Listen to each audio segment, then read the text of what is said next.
स्वागत है।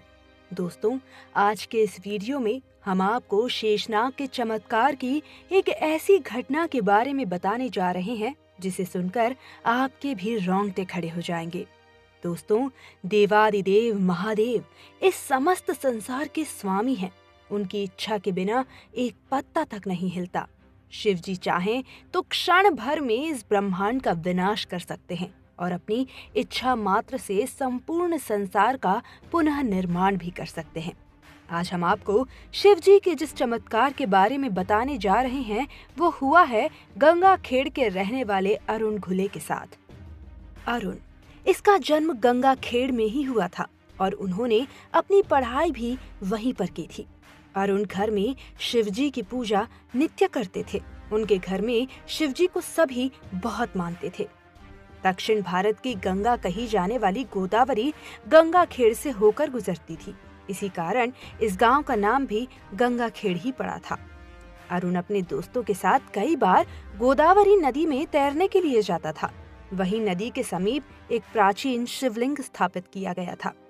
जब भी अरुण नदी के किनारे जाते हैं तो शिवलिंग के दर्शन अवश्य करते हैं और उनके मन में शिवजी के प्रति नितांत श्रद्धा और भक्ति भाव था।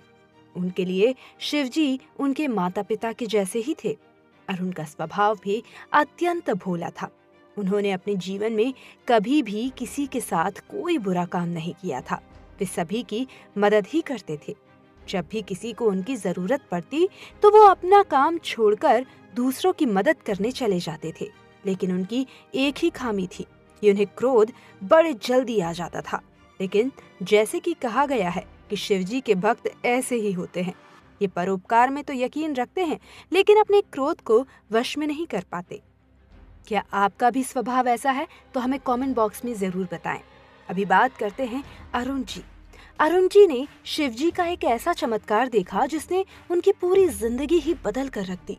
अरुण मानते तो थे कि शिवजी सच में मौजूद है, लेकिन उन्हें यही नहीं पता था कि शिवजी उनकी रक्षा करने के लिए इतना बड़ा चमत्कार दिखाएंगे।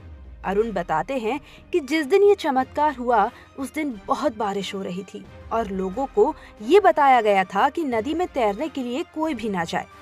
लेकिन अरुण के दोस्त हट करने लगे और उन्होंने जबरदस्ती अरुण के साथ शर्त लगा दी, जो भी नदी किनारे स्थित शिवलिंग को स्पर्श करके आएगा वही महादेव का सच्चा भक्त होगा।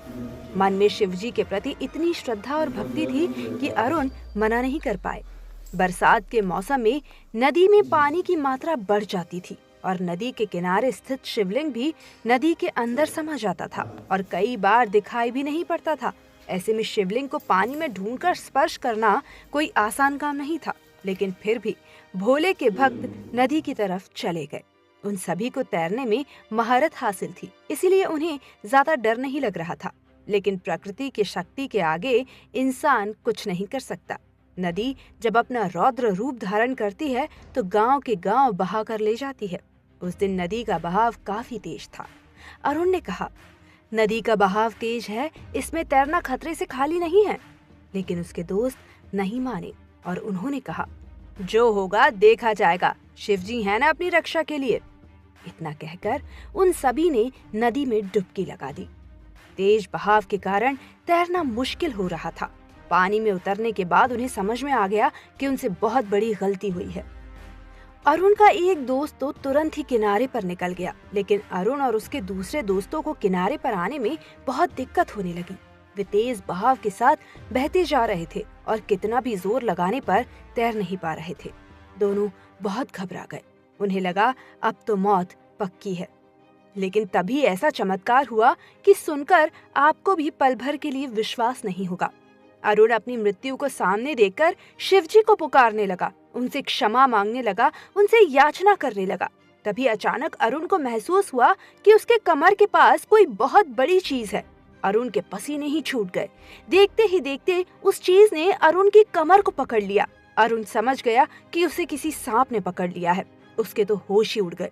लेकिन उस सांप ने अरुण को कुछ नहीं किया, बल्कि उस विशालकाय सांप ने अरुण को और उसके दोस्त को पकड़कर किनारे पर पहुंचा दिया। किनारे पर पहुंचते ही अरुण ने देखा कि पानी में एक विशालकाय काले रंग का नाग जा रहा है। ये चमत्कार देख अरुण पूरी तरह चौंक गए। उन्हें समझ में आ गया कि शिवजी ने साक्षात उनकी रक्षा के लिए शेषनाग को भेज दिया था। आज भी अरुण उस किस्से को याद करते हैं तो उनके रोम रोम खड़े हो जाते हैं। दोस्तों, क्या आपके साथ भी कोई ऐसा चमत्कार